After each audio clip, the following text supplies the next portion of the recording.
Animoto.com allows you to create your own videos for free, although do keep in mind that the free videos you create will have an Animoto watermark. When you have logged into Animoto, click on the Create button and then click Create under the Animoto marketing heading. You can, if you want, start from scratch and choose a video style, add your content to a blank storyboard, but today I'm going to look at the options for creating a video from one of Animoto's pre-built storyboards.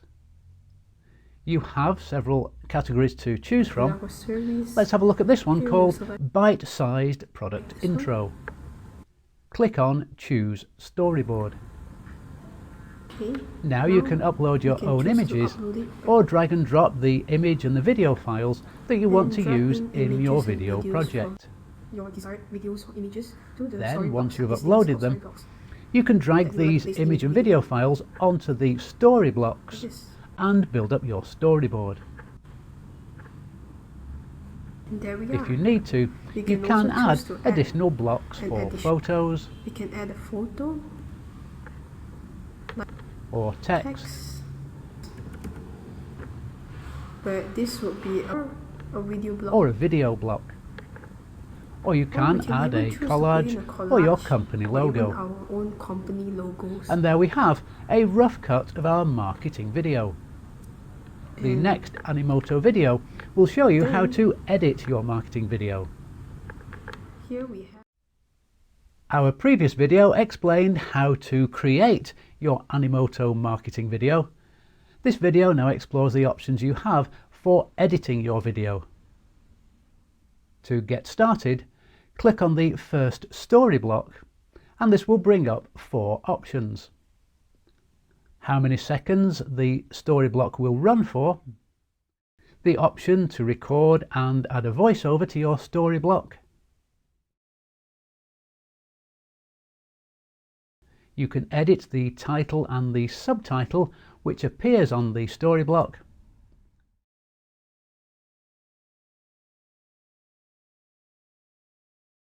and the 4th option allows you to upload an image or video file to replace the image or video that you are currently using.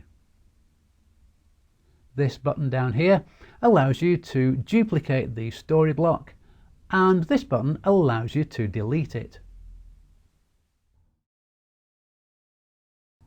If you click on See More, you get essentially the same menu options that I've just described, but with some additional features. For example, on the text option, you can add a background colour behind the text to help make it look more legible. You can also change the font size and the font colour.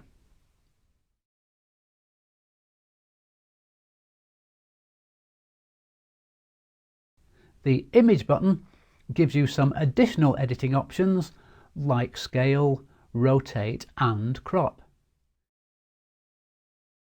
You can fit to frame, crop to the left and crop to the right. And you can add a background colour. You can also navigate through your story blocks from here. If you want to edit one of your video sections, you've got the option to trim the video using this trim tool at the bottom of the play window. There we are.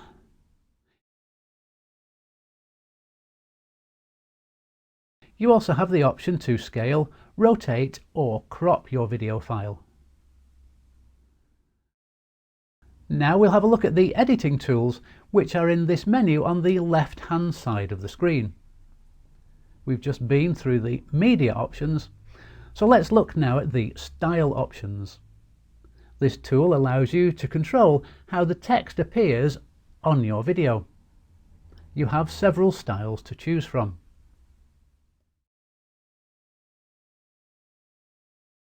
So we could fade your text in or bring it in line by line. Ratio allows you to change the aspect ratio of your video. Square to use on Instagram, for example, or landscape in proportion to 16:9 for more general use.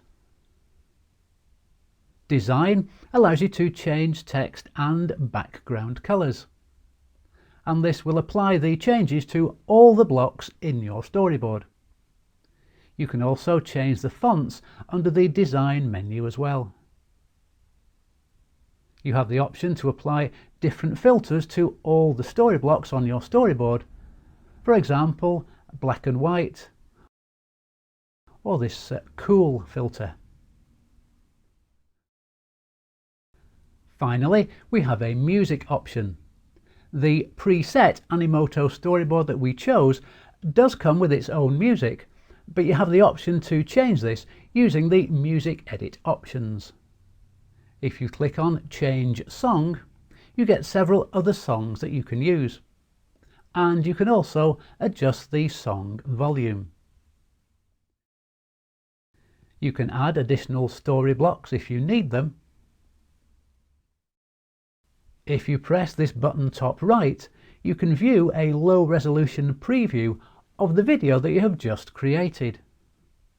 In the next Animoto video, we will look at what you need to do now to finalize and then export your marketing video. Our previous Animoto videos showed you how to create your marketing video and then how to edit your video. This tutorial will show you how to output your video in the format that you need. First of all, click on Preview. And remember that any free videos that you produce will have the Animoto watermark. If you are happy with your preview, click Produce. If you want to make further changes, click on Continue Editing. Now you can give it a title,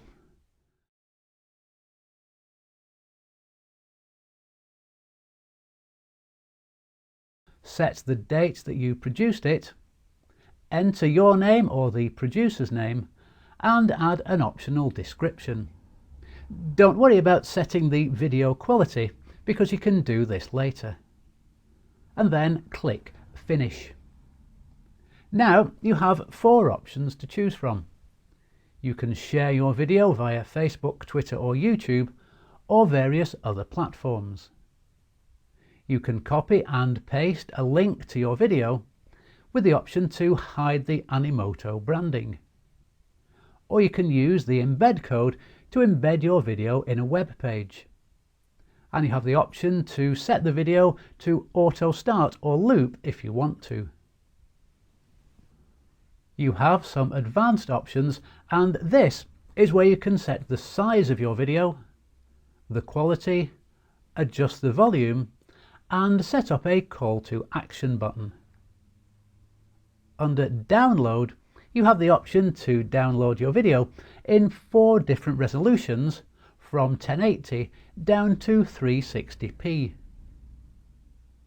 You can edit the details that you filled in earlier.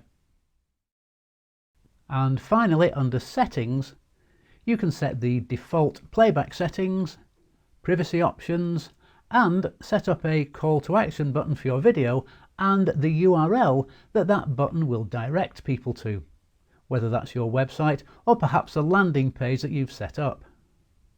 Then when you've set up these options, you can click Save or go back and edit your video some more. To open an image in GIMP, go to File and select Open. Navigate to the image that you want to open and click on Open.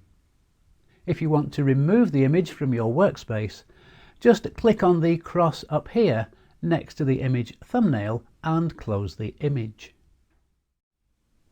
This video explains how to change a background color in GIMP.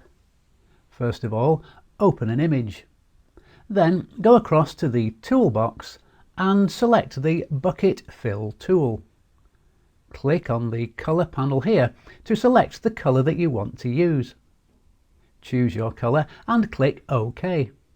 Then simply click on the part of your image to which you want to apply the new color. GIMP is a piece of software for editing and retouching images. When you open GIMP, you will see several windows.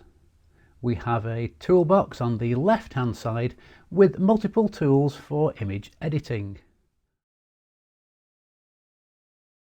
And on the right-hand side, we have the Layers and Brushes window.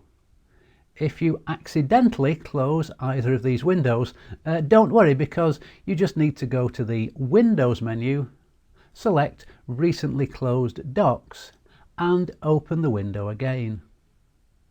If you don't want these individual floating windows, then go to the Windows menu and select Single Window Mode, and that locks everything together into one window. You can adjust the size of the toolbox, click next to the ruler, and then you can expand or reduce the width of the toolbox, and you can do the same with the Layers panel. And if you want to hide these panels completely, go to the Windows menu and select Hide Docs, and select Hide Docs again to make them reappear. This video explains how to create and apply a layer mask in GIMP, so that you can, for example, add water to this empty glass. So first of all, we need to open our empty glass image by going to File and then Open, and selecting the image that we want to work with. Then we need to open our water image, which this time we need to open as layers. Now the water image is over the top of the glass. We can resize our water image by selecting the Scale tool from the toolbox and resizing it to the size that we need.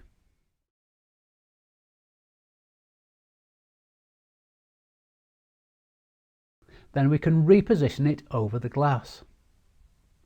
Now we need to remove this white background here.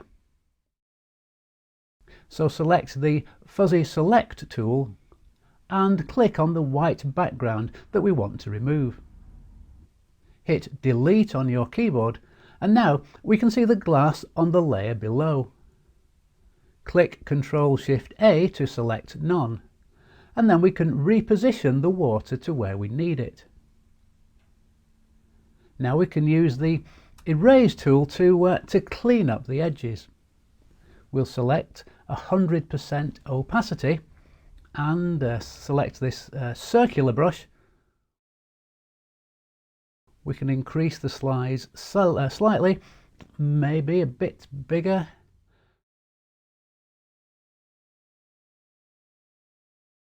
Selecting Control and Scroll up on the keyboard allows us to zoom in.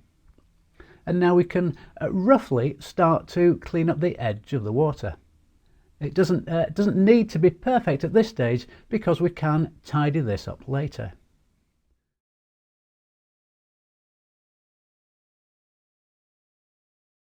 Now I'll change the brush and reduce the opacity to 60%.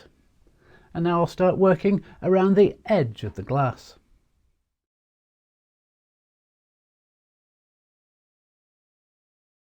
And around this side as well. If you do want to undo anything, just press Ctrl and Z.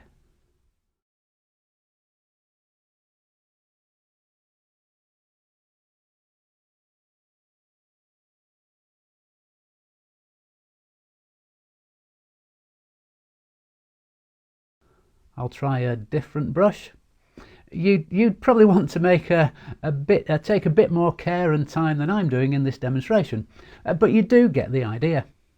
And now the glass is filled with water. To add text to an image in GIMP, open your image and go to the toolbar and select the Text tool. Then drag out a text box over your image. Type in or paste in your text, and then from the menus that appear next to your text box you can select the font size and the colour of your text. Then come over to the Layers panel and right click on the T icon on your text layer and select Merge Down.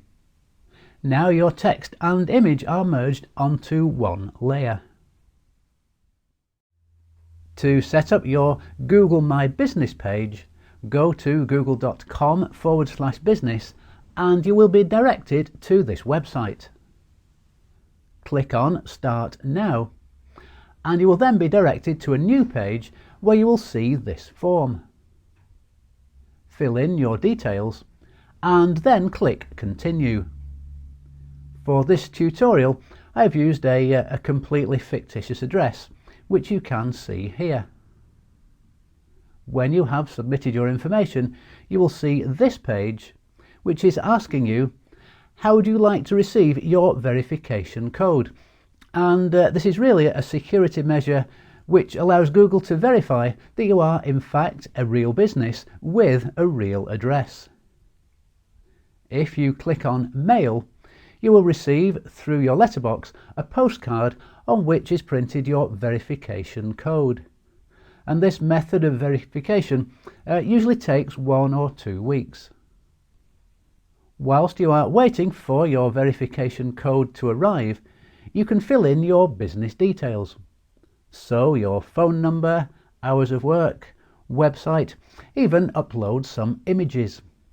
Ideally, by the time your verification code arrives, your profile should be 100% complete. Then, when you get your verification code, all you need to do is click the Verify Now button, enter your code, and your Google My Business page will go live. First of all, what is a sitemap? A sitemap is a file which contains the URLs of all your web pages. So when Google crawls this sitemap file, it can see and follow links to the other pages on your website. There are plenty of online sitemap generators available, like xml-sitemaps.com, which will generate sitemaps for you. And there are also WordPress plugins like Yoast SEO, which do the same thing. Your first step before you submit your sitemap to Google is to make sure that Google hasn't already indexed your site. There is no point submitting it if it is there already. So in order to check this, open a search page and type in site : followed by your domain name. So let's search for affd.com, which is a relatively small site that I manage. And yes, as I expected, the site is already indexed, so I don't need to submit this one. But if your site doesn't appear after this search, then it needs to be submitted. Just make sure as well, before you submit your new website, that your site and the pages that you want to index are actually finished. Now, this might sound a bit obvious, but you don't want Google to crawl your site and find a half-empty product catalogue, for example. So let's assume your website is finished and you want Google to index it. You now need to submit your sitemap to Google. Go to google.com/webmasters and sign up for a free Webmaster Tools account. This will take you to your search console. You need to add your website to this console, so click on Add a Property, type in the website's URL and click on Add. Then you will be asked to verify your ownership of this site. And the simplest way to do this is usually to click on the Download link and download the HTML verification file, and then upload this to your web server. Once you have done this and Google has accepted your verification, your website will appear on your search console. Click on your site, click on the crawl link on the left hand side and click on Sitemaps. Then come over to the right hand side and click on the Add Test Sitemap button. Put in the name of your sitemap file, which typically will be something like sitemap.xml, and click Submit. Now when Google crawls your sitemap file, it will easily be able to access and index the rest of your web pages. This video shows you how to capture an image using Jing, which is software that you can download for free from the techsmith.com website. When you download Jing, you will see this yellow circle up here. Move your cursor over the first button, which is the capture button. Click and drag the crop tool over the area that you want to capture, and you will see the dimensions changing in the small black pop-up window bottom right as you move your crop tool over the image. You can hold down Enter or Control if you want your selection to be to a specific aspect ratio. From the button's bottom left, you can redo your selection if you're unhappy with it, or you can cancel your selection. But I'm happy with this one. So now let's capture this image by clicking on the Capture Image button, and there we have our captured campus restaurant map. We've got some tools up here on the left with which you can edit your image. We can add an arrow, add text,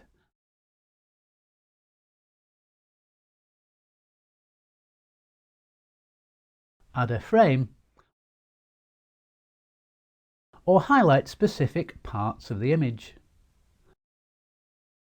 And we have an undo and a redo button at the bottom. You can choose to copy your image to the clipboard from here. You can save it to your computer, or you can save it to screencast.com.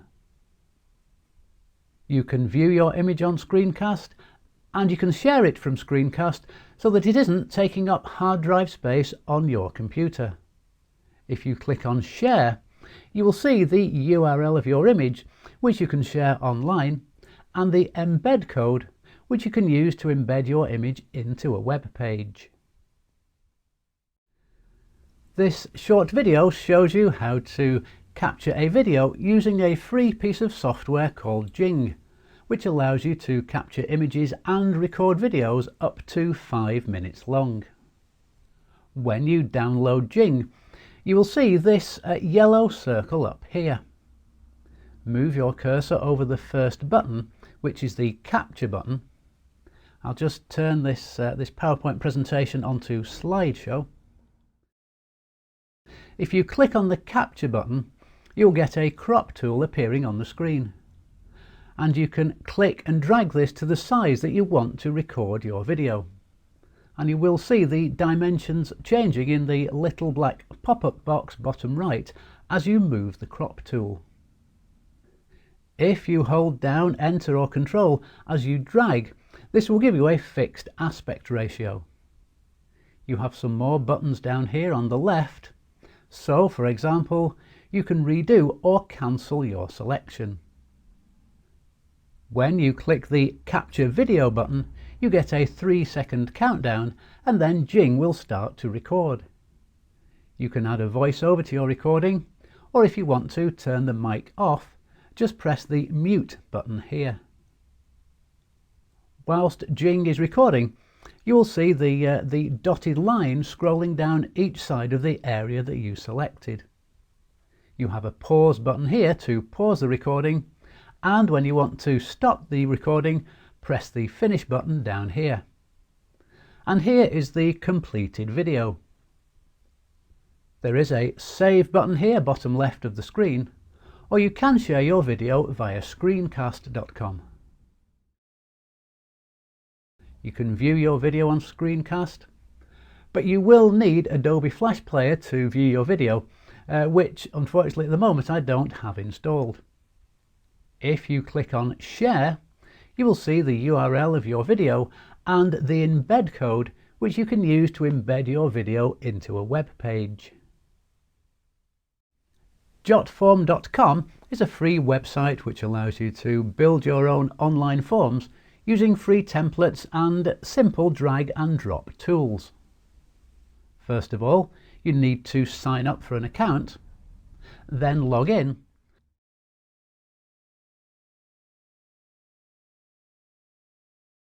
and then click on the Create Form button, which will give you two options: all questions in one page and one question per page.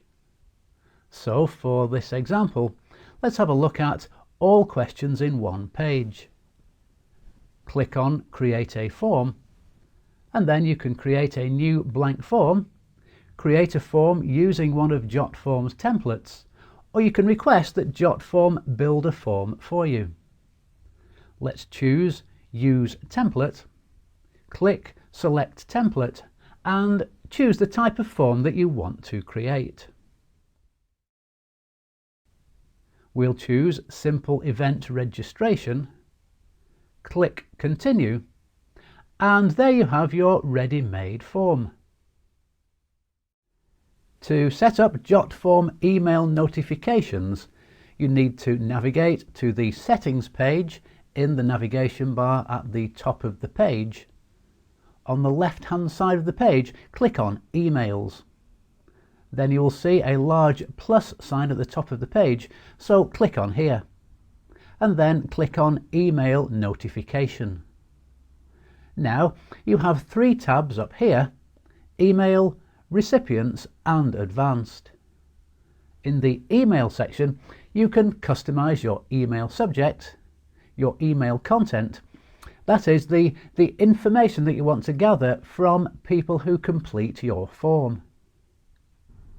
In the Recipients section, you can customize the recipient emails, that is the email addresses to which the completed forms will be sent. And the Advanced section is where you can customize, for example, the sender email, so that you can set this up so that you receive emails using your own SMTP server rather than JotForm's servers. To embed a Jot form that you have created into a web page, you need to open your form and click on the Publish link in the navigation bar. Click on the Embed link on the left-hand side, which will generate the embed code for your form. Copy this code and paste it into the web page on which you want your form to appear. I'm going to show you how to add buy button codes to your website from JV Share. So at this point, you should have already created your funnel, and I'm going to use this as an example. So let's start off with a front page, also known as the front end offer. So over here, click on the icon called Pay Buttons, and let's choose one of the buy button codes of your choice. So you can see that they have a few types with three different sizes: big, medium, and small, and there are different colors and wordings as well. So for the fun of it, I'm going to show you this buy button code, and once you choose the one that you want, click on Generate Code,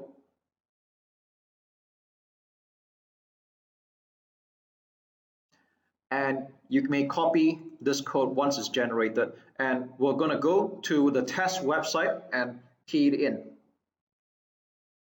You may put this in any page builder or HTML of your choice. So in this video, I am using Optimize Press, and I'm going to paste the buy button code in. And as you can see, the buy button will appear, but we are not done yet.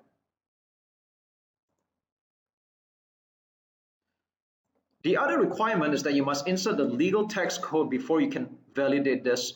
So click on legal text code, click copy, and we're going to paste this onto the website as well.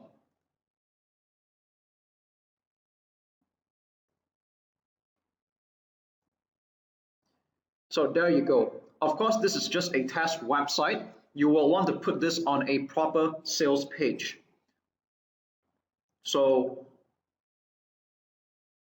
once you're done, click Save. Make sure that the website is live, and then you're going to click on this button to validate the offer.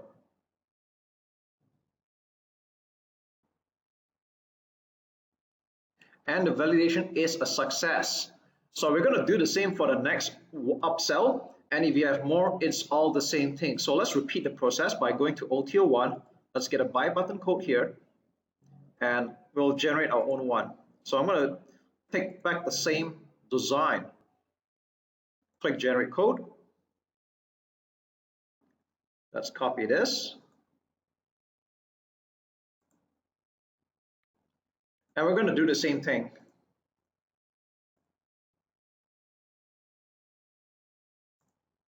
However, unlike the front page, this time you get a no thanks link code. And what this does is that it either redirects your customer to the next upsell page if you have any, or to the customer portal. So let's copy this and put this in as well. Once again, this is just a test page. You'll want to do this in a proper sales page. So once you're done, click save and continue, or whatever page builder or HTML builder you're using, and go back to your JV Share account and click on this warning icon to validate the offer. And the validation is a success. So we're not quite done yet though. It might be a little bit tedious, but you can see this is why JV Share is rather secure. So we're going to go back to My Products and go back to the test product we had created in the previous video. And what we're going to do is that we're going to make sure everything's fine and click on Submit for approval.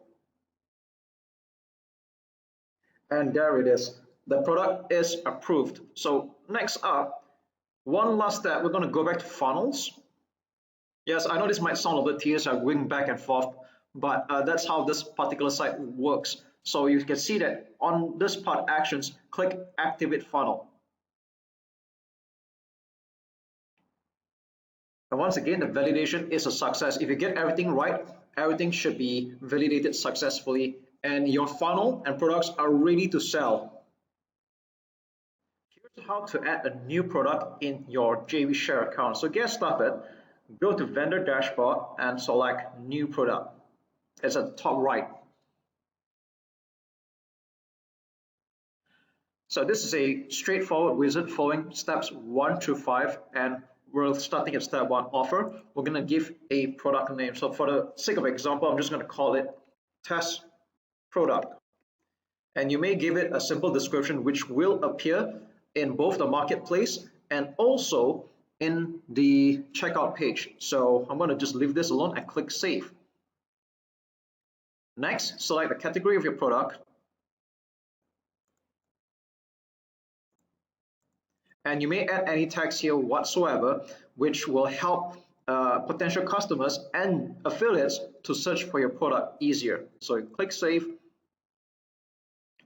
Next, list the product offers and find products. Ideally, you want to leave this on yes. Will this get a chance of getting product of the day? Ideally, you want to put yes as well, so that if your product gets picked of the day by the network, you can count on potentially more sales coming in. And the next part is that when are you going to be releasing this product? If you want this product to be live immediately, then you can leave this alone. Or if you want this product to be live at a later date, then you may select accordingly. Once you're done, click next. Next, you will want to give a price to your product. So for an example, I'm going to just put $19.95 and click save. Next, make a time sale. You may leave out the rest if this is more for advanced users, but I'm just going to leave the rest out. And money back guarantee, you may put any number you want. So ideally, you can just leave it at 30 and click next and save. This is important. For the thank you page URL, this is where your customers are going to go to after making a payment. So this is where your download page is going to be, but for example, I'm just going to put in the name of a website here and just click save. Now this is more for if you're going to do a webinar, then you may put this. They only support GoToWebinar right now, so you might want to leave this up. Next one, customer support. Put in your email address here in case customers need to reach you. So I'm just going to put an example, and if you have a support help desk, you may take this, and this gives them another option to contact you. So these are just examples, and you may add all these available addresses. Click save, and I click next and save. On this page, you may leave all this blank. Again, this is for advanced users. affiliate program, you may put the commission. So let's say it's 50%. Affiliate approved type. Ideally, you want to leave it at manually approved affiliates. I discourage you enabling auto approval because this is to avoid fraud. So leave it at manually approved affiliates. Next, leave this alone. And payment methods, if you have added in PayPal and Stripe, then you will see that these options are available. Like for this account, they are both. So I'm going to tick both. So this allows people to pay by PayPal or credit card.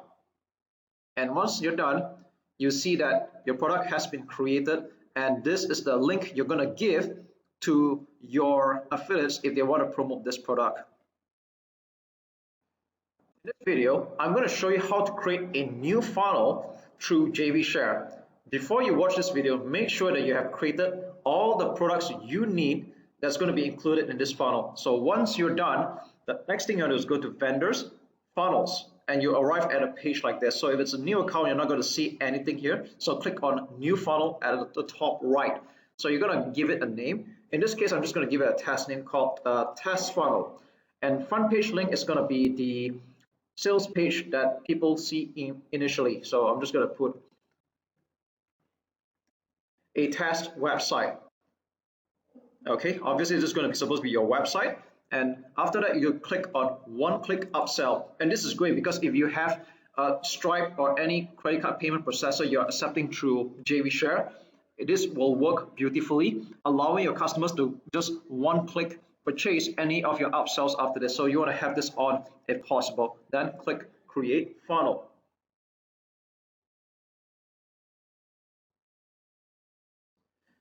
You will arrive at a page like this. So the first thing you want to do is click on Add New Product.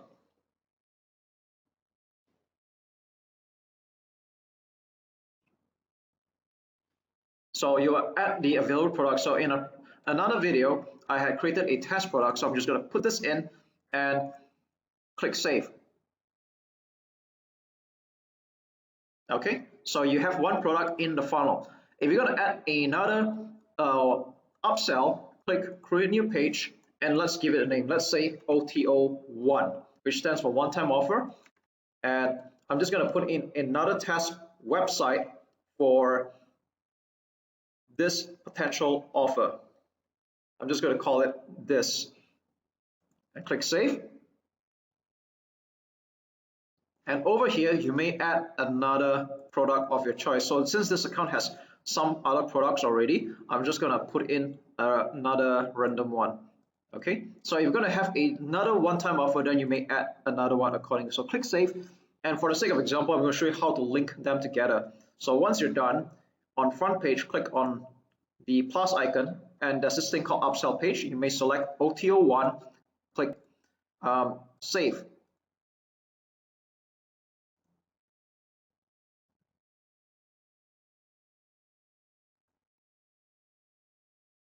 And if you look at the diagram below, you see that the front end offer is now linked to OTO1 or the first upsell. So when people buy the front end, they will be able to see this offer. Now I'm going to go to the next video and show you how to put the buy buttons and validate them. In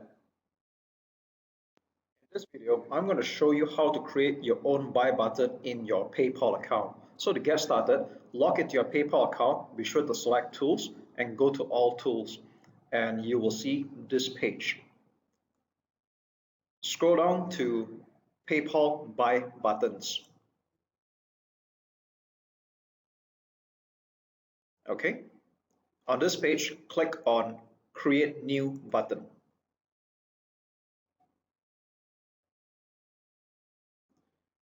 All you need to do is just follow the steps and insert the details. Starting from step 1, choose a button, select Buy Now. We will put in a name for the product. The ID can be optional. This is where you put in the price. And after that, you may customize the button anyhow you want. And if you like to use your own image, click on Customize Text.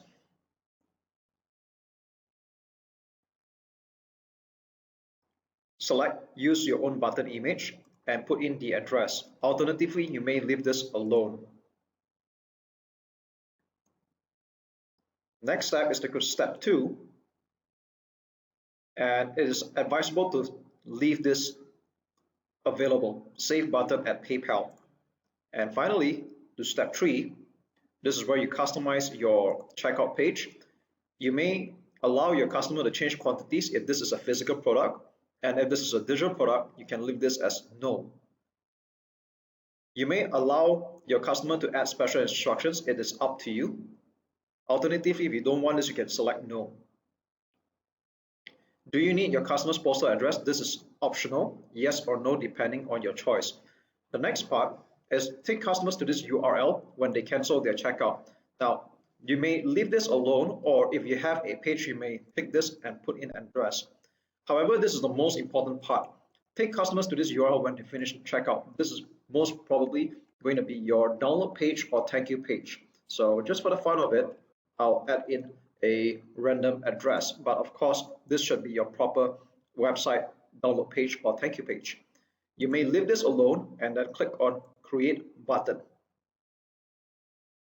So you will be given either a website or email code, and you can paste this on your sales page or e-commerce page. In this video, I'm going to show you how to create a subscription button from your PayPal account. So to get started, log into your PayPal account, go to Tools and All Tools, and you'll be on this page. Select PayPal buttons.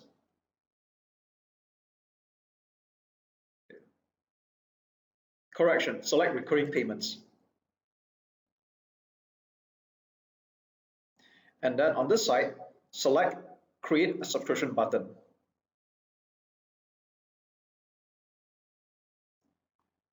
On this page, this is a wizard setup, and all you need to do is just go through step by step. So with the first part, choose a buy button type. It will be subscriptions, and you can put in the name of your product. The subscription ID is optional, and choose your currency. In the next part, you may customize your button anyhow you want, and if you already have your own button image, select this radio button and put in the address of your image. Alternatively, you may leave this alone. In the next part, you may put in the number or the amount for your billing cycle. So let's just say I would like to charge $19.95 every month. So it's going to be $19.95 USD, billing cycle 1 month. And after how many cycles should the billing stop? If this is forever, then it's never. Alternatively, if there is a limit to the subscription, you may put a number, let's say 12-month installment, then you can leave this at 12 months. So this billing will be going for $19.95 a month, every month for 12 months. If you would like to offer a trial period, you may tick this box and do just that. Next part is step 2. Leave the options alone. This allows you to save the button and edit later. Then step 3, you may customize your checkout page. You may request for your customer's postal address, and if this is not needed, you can click no. And then the next part is take customers to this URL when they cancel their checkout. If you have a cancellation page, you may take this and put the address. But the most important thing is that you have to tick this box, take customers to this URL when they finish checkout, and put in the address of the website where they're going to see after making the payment. So of course, this is just an example, but this should be your proper website address. So once you're done, click create button, and now you're given a website or an email version where you can paste this code onto your web page or e-commerce store, and you have a buy button that is on a subscription basis. Pexels.com is a website which provides a great choice of completely free stock photos. First of all, you need to sign up for a free account or log in if you already have an account.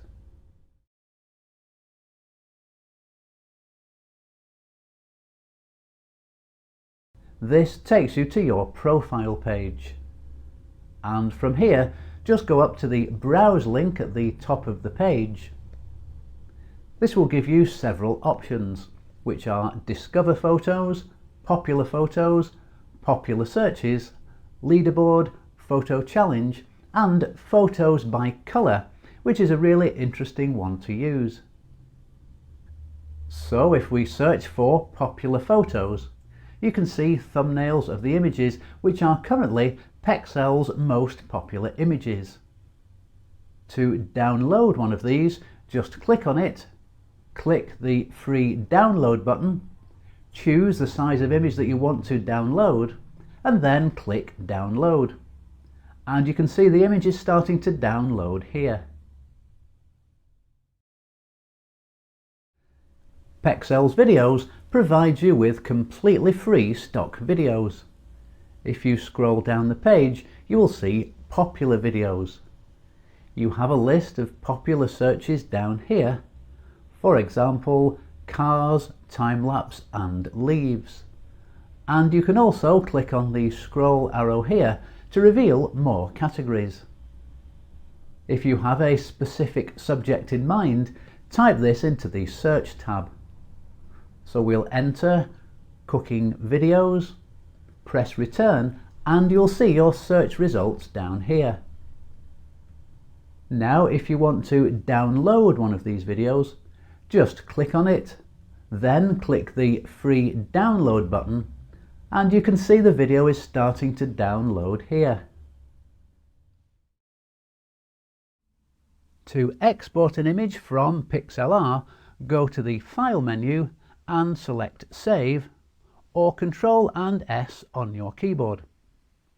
Now you can fill out the Save Image dialog box with the image name, select the format you want the image to be saved in, and you've got the choice of JPEG, PNG, bitmap, TIFF or PXD, which is a layered PixLR file.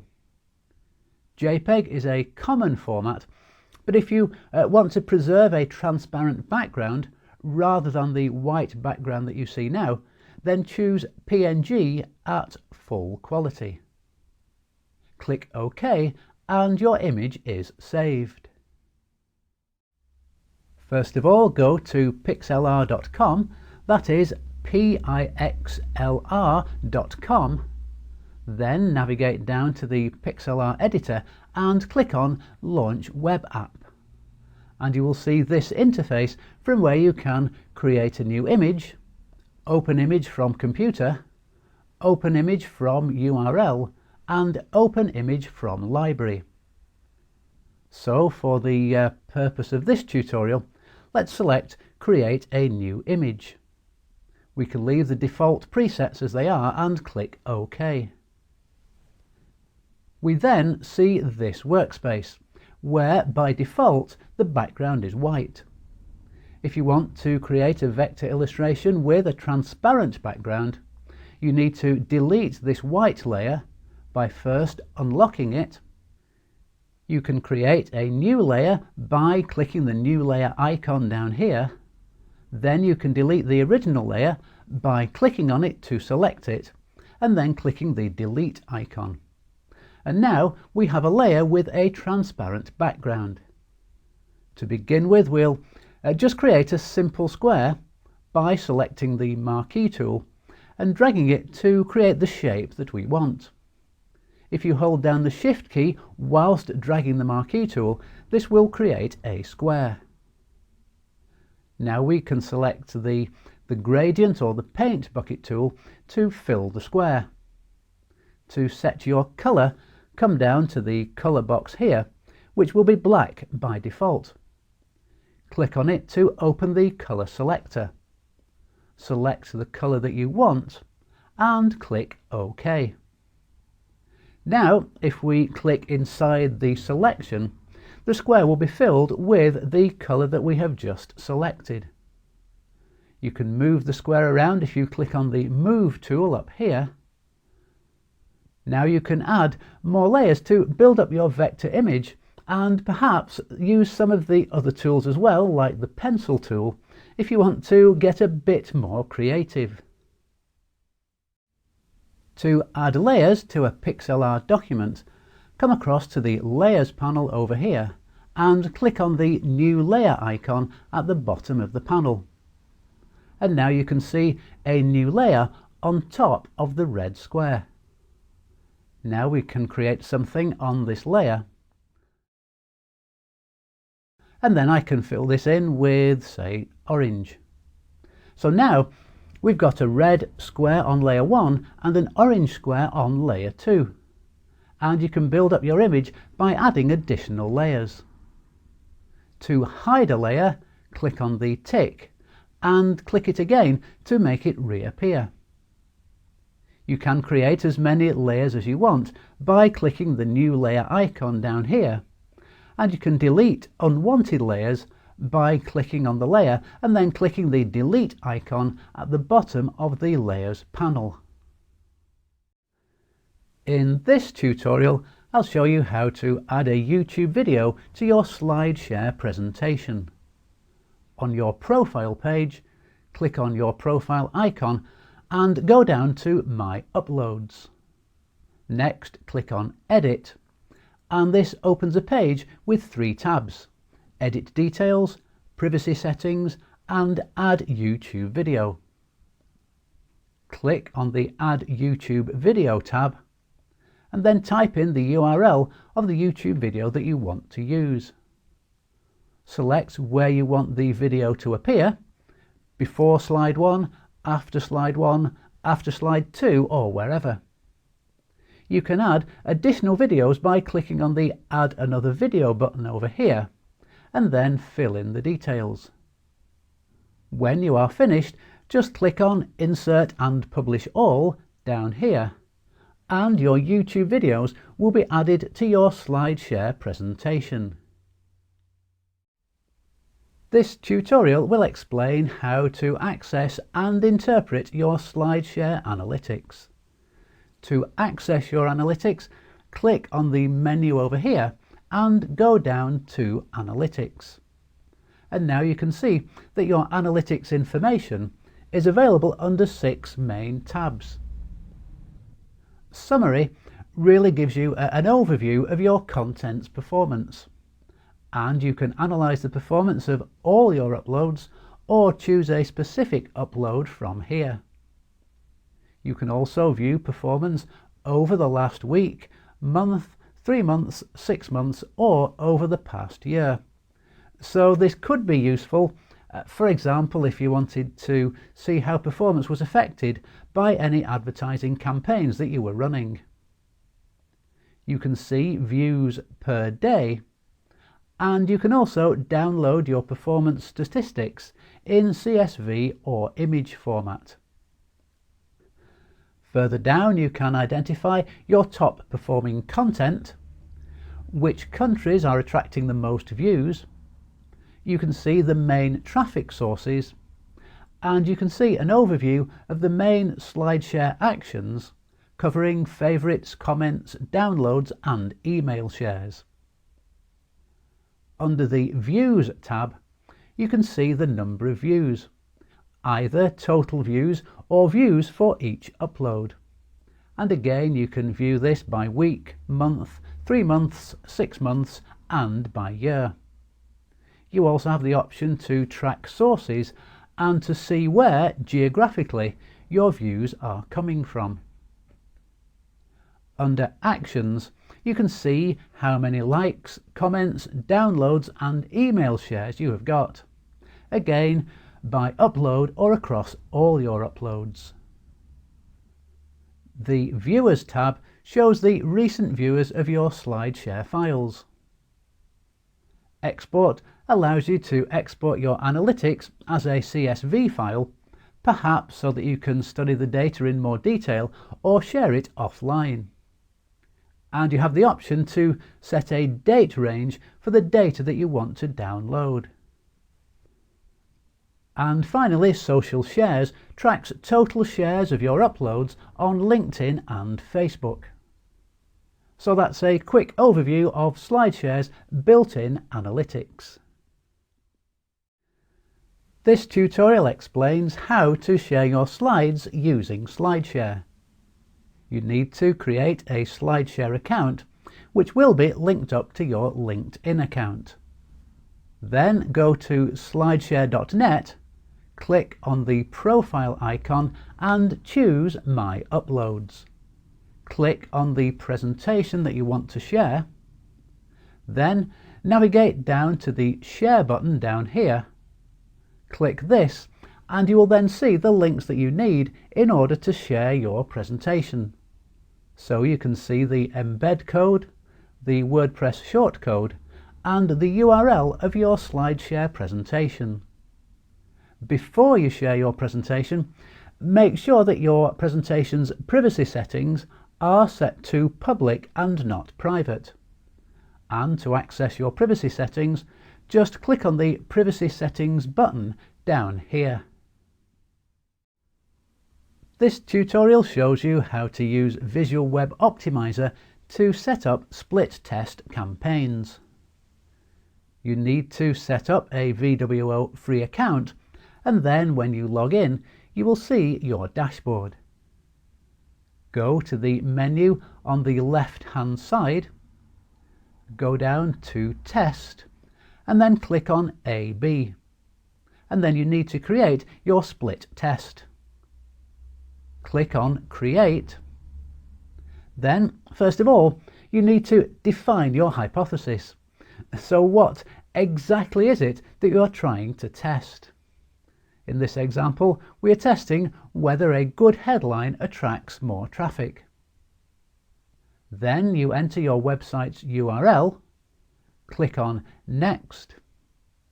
Now you can edit your website directly from the VWO website. So, as the hypothesis we're testing is concerned with the effectiveness of our headline, let's change our headline. Just click on it, change text, and instead of feeling again, we will say feeling happy again. To add a variation of this to the test, click on Add Variation, and now you can edit this new variation. So then you'll have two headline variations which can be used in a split test campaign to identify which version performs the best. Once you have finished editing your web page through VWO, you now need to set your goal. So for this example, let's say our goal is to measure web page visits based on the number of online forms submitted. Add in your page URL here, and then you have to estimate the duration of your campaign. So let's say the campaign duration is 5 weeks. Then you enter the average number of monthly visits, ideally averaged out across several months. Put in your current conversion rate, and then the minimum lift in conversion rate that you would like to see. So now you have set up your different web page variations that you want to test. You have set up how you want to track your website performance, in our case, number of online forms submitted. Now you need to give your campaign a name. Then select the percentage of traffic that you want to include in your campaign. Let's say 50%. And now the test campaign is set up and ready to run. To find your VWO tracking code, log into your account, go to Account Settings up here. Then you'll see some options across the top of the page. Click on Smart Code, and this shows you the Visual Website Optimizer asynchronous code. All you need to do now is copy this code and then paste it just below the head tag of your web page. To install a WordPress theme, first of all log into your WordPress dashboard and then click on the Appearance link on the left-hand side and then click on Themes. Then on the Themes page, click on the Add a New button at the top of the page, and this brings you to a page of themes which are currently available to you. To preview a theme, click on the Details and Preview button to get an idea of how the theme might look when applied to your website. When you find a theme that you like, click on Install up here. Then click Activate and the theme will appear in your dashboard in your list of available themes. Log into your WordPress dashboard and then click Plugins and Add New in the left-hand navigation bar, which brings up the Add Plugins page. Go to the Search Plugins search box up here and type in Disable Search. This plugin here is the one that we want, so press Install Now and the plugin will start installing. When installing is complete, you will see an Activate button. Click on this and the plugin will be activated. And now you will be able to see the newly installed Disable Search plugin on the Installed Plugins page in your WordPress dashboard. Log into your WordPress dashboard and then click Plugins and Add New in the left-hand navigation bar, which brings up the Add Plugin page. Go to the Search Plugins search box up here and type in WordFence. And here is the WordFence plugin that I want to install. Click the Install Now button and the plugin will start installing. When installing is complete, you will see an Activate button. Click on this and the plugin will be activated. Now you will be able to see the newly installed Disable Search plugin on the Installed Plugins page on your WordPress dashboard. Designimo.com allows you to design a company logo for free. First of all, fill in your company name and then click on Create Logo Designs for me. Next, fill in your tagline, that is, if you want a tagline to appear as part of your logo. You can search for logo designs using keywords from here.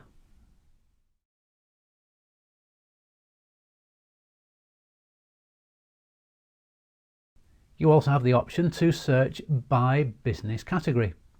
So let's have a look for beauty and fashion.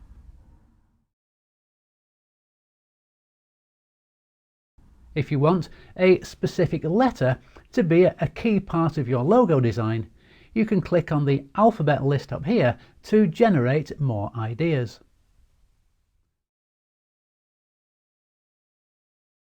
So let's choose one of these logo designs. This will now open the Design Maker tool options. You can rotate and move the logo.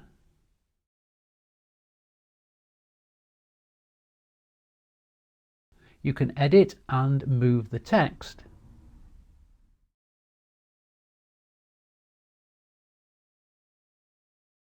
You can reduce or enlarge any element of the logo using these buttons here. You can rotate it left and right, or you can rotate it by a specific amount using the drop-down menu here.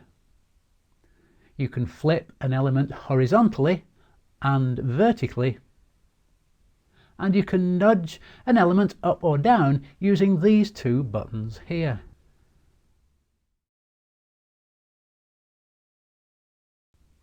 If your logo design has overlapping elements, you can bring elements forward from here or send them back from here. If you want to center your logo, click on this button. And if you are really not happy with the change that you've just made, then you can reset the Design Maker tool and start again. The Design Maker tool gives you a color palette showing the colors which have been used in the design, which are all editable. Just click on the colored squares and change them to whatever colors you want to use. You also have a font menu here,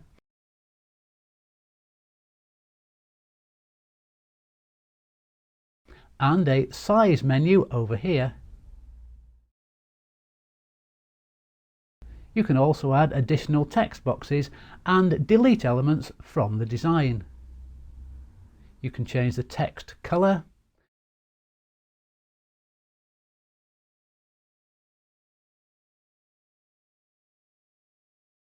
and the opacity of any of the elements in your design. You can also edit your text by entering your new text into this box down here. When you are happy with your design, you can click on Download Now, but this will take you to a page where you have to pay for your logo design. So instead, click on Save for Future. Select My Account, top right of the screen, and go down to My Designs. Then click on Saved Logos, and then click on Download for Free. And there is the free logo that you've just created. You can now copy and paste this onto a white or onto any other colour of background. Open up your Facebook feed and then click on the Live Video button up here. Make sure your microphone and webcam are connected, especially if you're using external ones. Select the webcam and the microphone that you want to use from the drop-down menus over here. Next, select who you want to share your video with. On your timeline, share in a group, or share in an event. So we'll select Share on your timeline. Then you can choose your audience, which can be either public, friends, friends except, specific friends, only you, or you can customize your audience. For example, only friends from college. So for this tutorial, I'll choose only me. There is a share screen extension that you can download here, which means that you can share your laptop or computer screen with your audience. Click on Share Screen and you can download the Google Chrome extension, which will allow you to do this. Once you have the extension installed, click on the Share Screen button, and then you can specify which part of your screen you want other people to see. Either the entire screen, the application window, or a specific Google Chrome tab.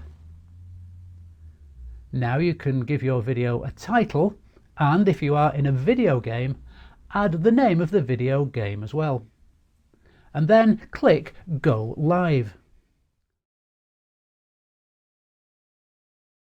Live comments will appear in the right-hand window here. When you want to stop your Facebook Live video recording, click Finish. You can click Done, which will keep the video on your timeline, or you can delete the video.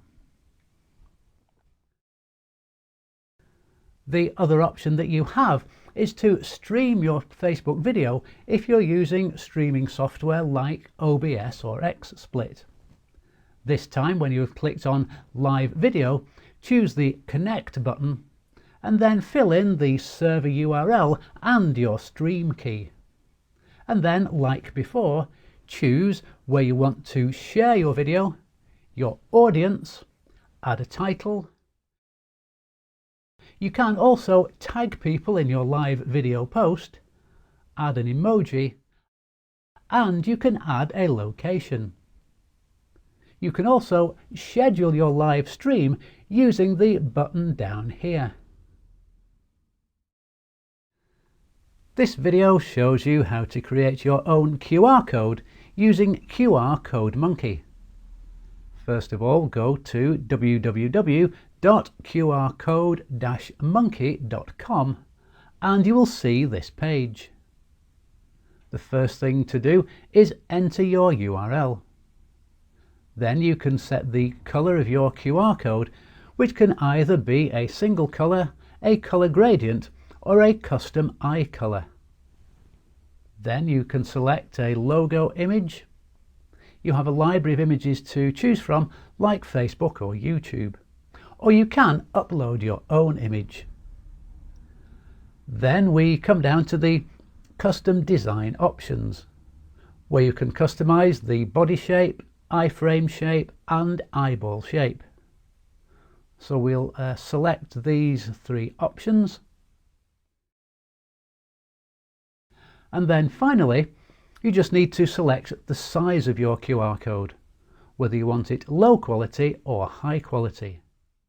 And then create your QR code. And there you are, your own customized QR code. You can download this in either PNG, SVG, PDF or EPS formats. But do note that the custom design options are not available in PDF and EPS formats. This video shows you how to generate your own QR code using the QR Stuff website. Go to www.qrstuff.com and you will see this page. First of all, choose the type of QR code that you want to generate from the list on the left-hand side of the page. There are over 20 different types to choose from, depending on where you are going to use your QR code. Then, fill out the content section. So, in this example, we will use a website URL. You then have the option to choose static or dynamic code. With a static URL code, the website URL does not change, whereas with the dynamic option, the website URL is interchangeable. The dynamic option is only available to subscribers, so you'll need to choose the static option in order to create your free QR code. Next, you choose your foreground color using the color slider. Click on the color that you want and the color preview will appear on the right. Now you're ready to download your QR code. You can either click on the download button here, or you can choose the output type from the output type list down here. For example, output for print, email, or the option to put your QR code on other stuff. SoundCloud allows you to search for and download sound content. You can also upload your own sound files, and you can share SoundCloud files with friends, followers on blog posts and other social media platforms. To use SoundCloud, you need to create an account by clicking here. Or if you already have an account, just sign in, and you will be taken to your home page. Then click up here, top right, and select Profile. And from here you can update your profile page, add an image and upload a header image. On your profile page you will see these headings of tracks, albums, playlists and reposts. And whatever you upload or download to these sections will be visible to your followers. And over here you can see your number of followers, who you are following, and the number of tracks you have uploaded. If you want to upload a track to your page, just click on Tracks, and then click on the upload link in the middle here to locate the file that you want to upload from your computer. If you want to find sound files on SoundCloud, come up to the search bar up here and type in the type of files that you are looking for. For example, royalty-free music download. And here is our list of royalty-free music. So let's have a look at this result here from Audio Jungle. Click on it and this gives a list of royalty-free tracks available on SoundCloud from Audio Jungle. Then to download a track, click on the download link here and your file will start to download. I'm excited to show you a nice tool I had found online and it's free. If you're doing email marketing, subjectline.com is a fantastic site where you can use to evaluate the strength of your subject line. So for the sake of an example, what I'm going to do is I'm just keying in a an email subject line here. Let's try this. So key in the subject line of your choice or you're planning to use, click on the evaluate button, and it's going to take several seconds to process. So what happens is that there will be a score on the subject line you had entered, and for this one we are scored 91, which is pretty good. So what you want to do is that you want to make sure that your subject line scores at least 90 and above and as close to 100 as possible. So just for the fun of it, I'm going to modify the subject line a little bit based on the feedback here. So it says it doesn't contain any sense of urgency, contains 4 words or less, contains the word private and news. So with all this, you have a better idea on what works and what does not. So I'm just going to try another one. As you can see, on the second try, the subject line is scored slightly higher at 96. As said, anything above 90 would be ideal and as close to 100 as possible. So have fun using this tool to improve your email subject lines and open rates.